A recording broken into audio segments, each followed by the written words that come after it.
welcome to Root TV. No, this isn't a porn channel, this is Real Estate Wealth Development YouTube channel, in which we're going to be talking a lot about tips on property investment, how to grow your portfolio, some of the things you need to know in terms of financing, and ultimately how to achieve a lot of what we've achieved as a company, which is buy-to-let at a massive scale, as well as some of the other businesses we've got in building, developments, commercial, residential, HMOs, all that sort of stuff. So I thought I'd kick off our first video of 2022 by talking a bit about what our expectations are for 2022 in the market, in the property market. Now obviously 2021 was a really challenging year for a lot of property investors.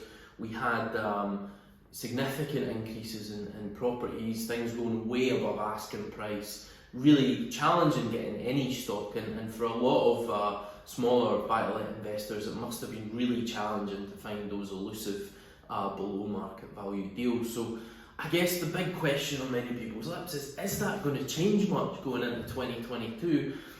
And for me, it's probably one of the hardest years to predict how things are going to move. So there's so many different interesting dynamics at play that we need to consider. So let's talk about some of those.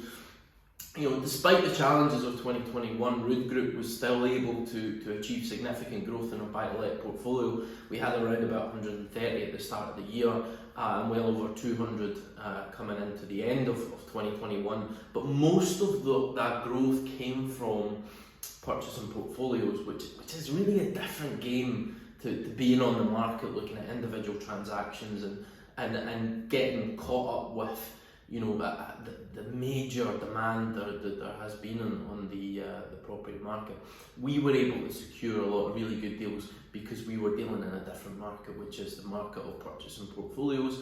Not many people can do that. So, you know, when you have the skills to be able to do that, then you don't necessarily have to be affected fully by the dynamics of the market. So we were able to continue to grow last year despite those challenges. But again, the question for most remains, you know, are these challenges going to continue into 2022? Are we going to struggle to find deals?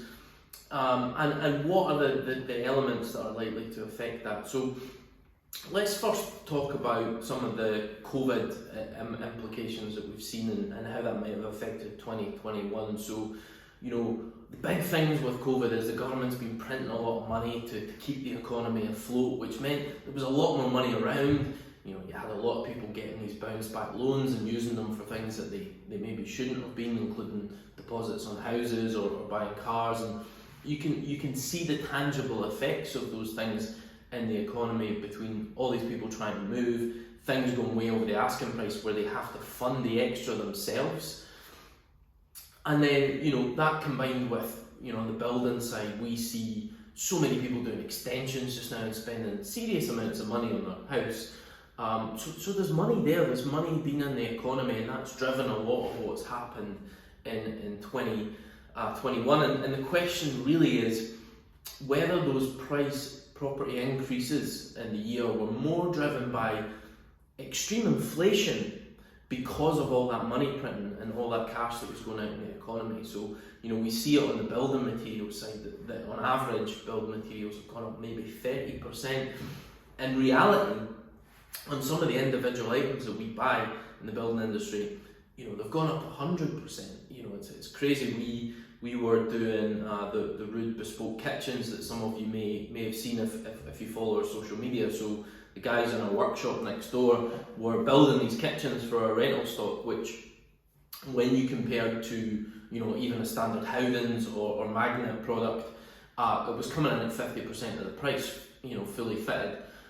We're no longer able to do that. We're now back to Howdens, we're now back purchasing those kitchens because the beechwood ply that we used, you know, very strong, durable beechwood ply that we used to build those kitchens, it's gone up by 100%.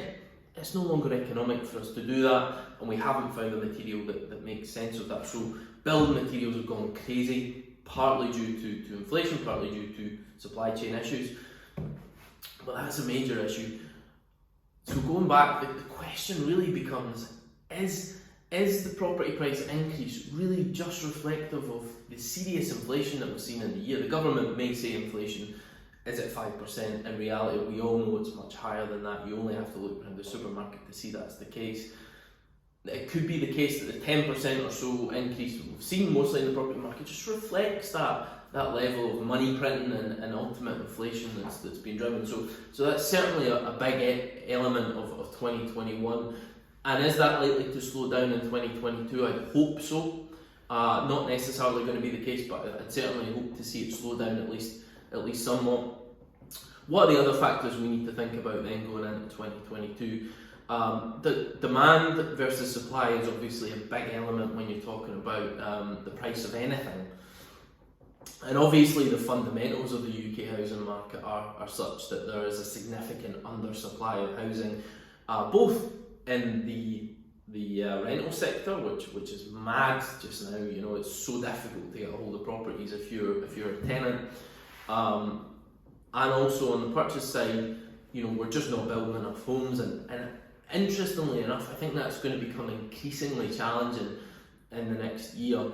As I say, with building materials so much more expensive, we're seeing build costs go up in some instances from about £1,200 a square metre to £1,800 per square metre.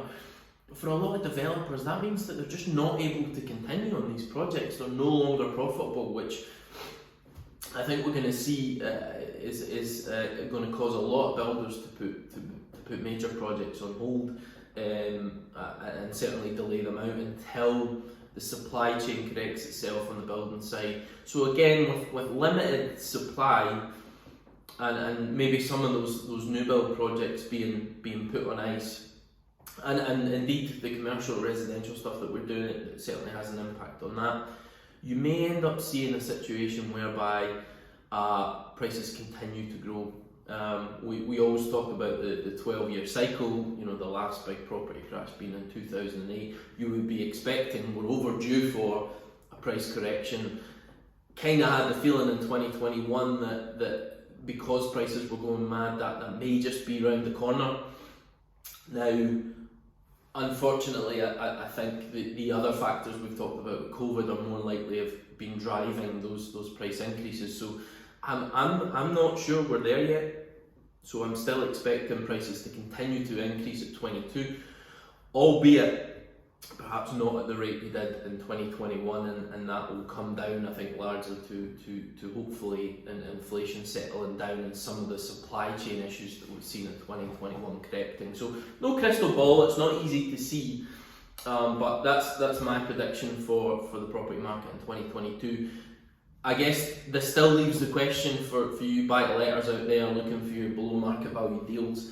You know, does that draw a line under this year? Is there another year to write off where you're not going to get those deals that you were hoping for? I wouldn't be so sure about that either, because a lot of the things that drive the deals that we see coming through are starting to relax a bit. So you've got evictions, tenancy evictions and stuff starting to move now, so people that were stuck with stock that were kind of keen to move on might have the opportunity to do so now. You know, a lot of the repossessions that the bank weren't able to do during COVID, again, that's all moving now.